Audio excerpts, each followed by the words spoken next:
Fala pessoal, tudo bem? Hoje o Descomplica Estética vai falar sobre um assunto que ainda gera muita dúvida: radiofrequência. Você realmente sabe como utilizar esse recurso? O que pode, o que não pode? Vamos descomplicar todos esses mitos para você.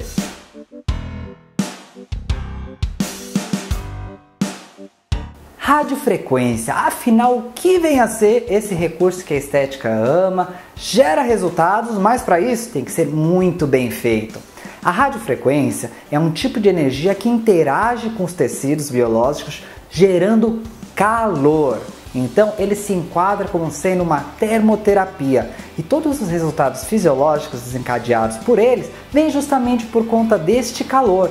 E daí a gente começa a subdividir como gerar esse calor. Então a primeira coisa que a gente precisa entender: Rafa, como que a radiofrequência gera calor no nosso organismo? São 3 os mecanismos de ação para isso. O primeiro mecanismo é que as moléculas, quando recebem a carga de energia do campo eletromagnético, elas sofrem uma expansão e contração. Expansão e contração. Expansão e contração. Isso faz com que essa movimentação aumente a temperatura local da região área tratada. O segundo ponto é que com isso, esse campo eletromagnético acelera a movimentação dos elétrons da região. Então, com o elétron passando mais rápido, é como se o nosso corpo virasse uma resistência. Começou a acelerar, acelera, a região de onde teve toda a movimentação aumenta a temperatura. E o terceiro ponto é o ponto fundamental que a gente precisa inclusive avaliar muito bem no momento de escolher a radiofrequência como sendo um recurso terapêutico, que é a água.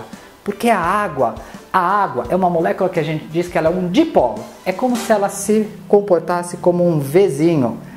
E o que acontece com esse Vzinho? Ele começa a girar para cima, para baixo, para cima, para baixo, para cima, para baixo. E essa rotação do dipolo faz com que então a temperatura local aumente. Então a primeira diquinha, que é um resultado legal para sua radiofrequência, o tecido tem que ser bem hidratado, ou se não está, você vai hidratar ele para melhores resultados.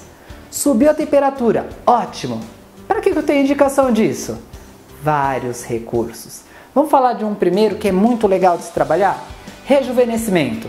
Quando eu penso em rejuvenescimento, eu estou falando de aumentar o colágeno e a elastina, certo?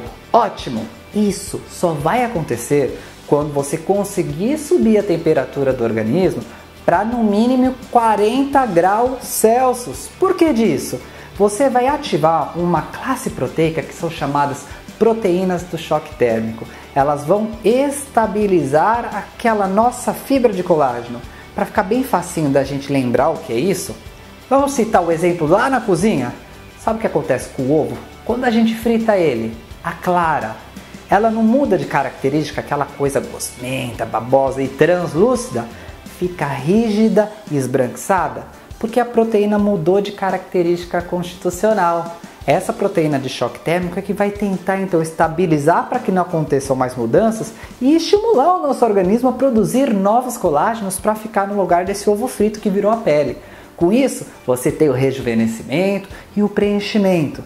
Só que olha o detalhe, cuidado, é pró-colágeno. Algumas disfunções como a ruga, você realmente quer um aumento da carga de colágeno. Em algumas não. Exemplo disso: se você for tratar uma celulite que é de perfil fibrosa, ou seja, está toda nodulada e já tem inclusive resistência à fibra de colágeno, você vai usar rádio nessa temperatura para estimular ainda mais colágeno? A celulite dura vai piorar o quadro dela. Ué, Rafa, mas eu já ouvi falar que a radiofrequência é um ótimo recurso até para celulite, e é verdade, mas não a 40 graus.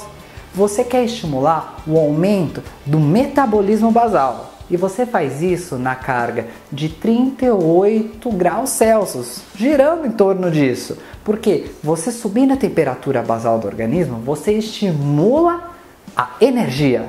Você estimula, portanto, o consumo daquela gordura localizada. Esse é o mesmo perfil de recurso que você quer quando você promove uma recuperação tecidual. A radiofrequência ela é um ótimo recurso pós procedimentos traumáticos, como um agulhamento, mas não na mesma hora, hein, pessoal? Dá uma semaninha aí, onde teve algum roxo, porque se subir a temperatura basal, você depois, além de aumentar o metabolismo, também favorece a descongestão linfática e a reabsorção dessa carga de elementos que está toda no tecido. Então, olha só quanta coisa que a rádio pode promover no seu tratamento, mas é fundamental você controlar a temperatura de tratamento.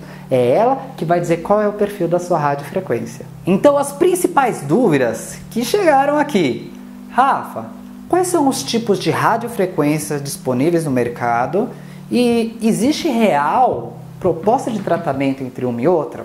Vamos lá. São 3 os tipos de radiofrequência hoje disponíveis: a indutiva, resistiva e capacitiva. Como eu diferencio facinho uma da outra? Bem, a indutiva precisa de eletrodos de vidro. Hoje você praticamente não acha mais esse tipo de recurso porque ele queimava a pele do paciente muito fácil. O que tem presente em grande carga são as resistivas e capacitivas. Facinho de distinguir uma da outra, hein, pessoal? Se eu estou falando de uma capacitiva, o eletrodo ele vem encapado. Você nunca vê uma haste metálica, como nesse caso aqui, onde eu tenho uma radiofrequência de perfil resistivo. Por que chama resistivo? Porque a corrente vai passar entre um eletrodo e outro e isso vai fazer com que o campo magnético comece a interagir com as moléculas para subir a temperatura. Então, quando eu penso em capacitiva e resistiva, é a forma que o calor vai chegar no corpo. Na resistiva eu tenho de fora para dentro e na capacitiva de dentro para fora. Independente de ser capacitiva ou resistiva, o que importa é a temperatura de manutenção. Você atingir e permanecer nessa temperatura. Então o primeiro erro muito comum que eu vejo acontecer é o seguinte: se você precisa conhecer qual é a temperatura, o que é fundamental você utilizar, pessoal? O nosso termômetro de superfície.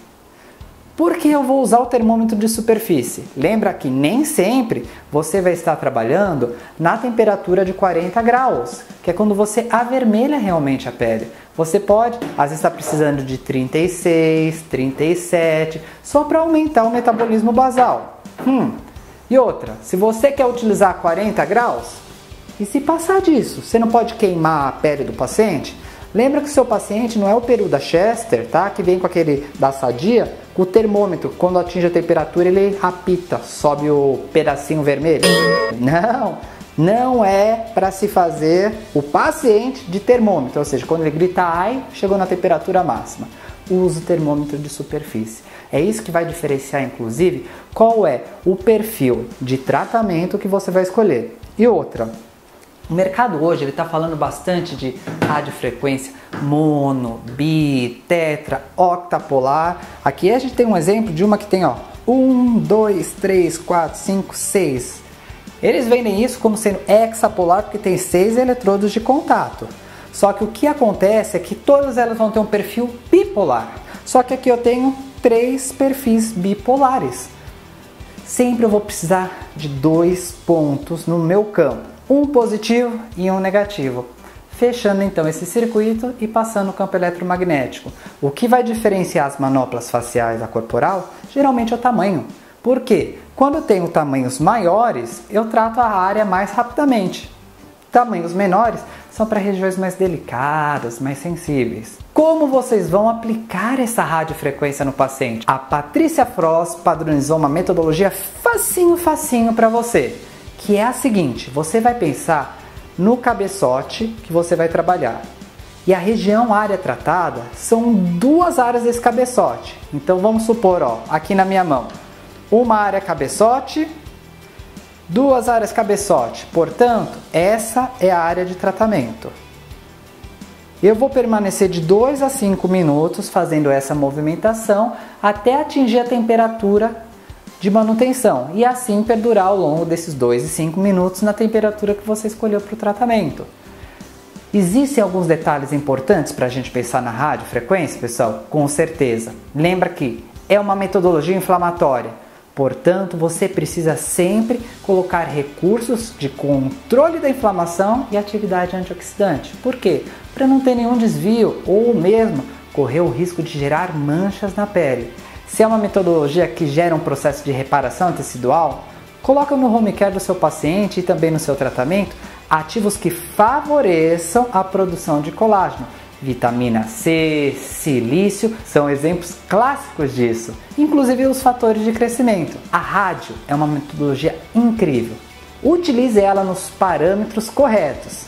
Eu sei que foi rapidinho, foi só uma pincelada, mas ficou alguma dúvida?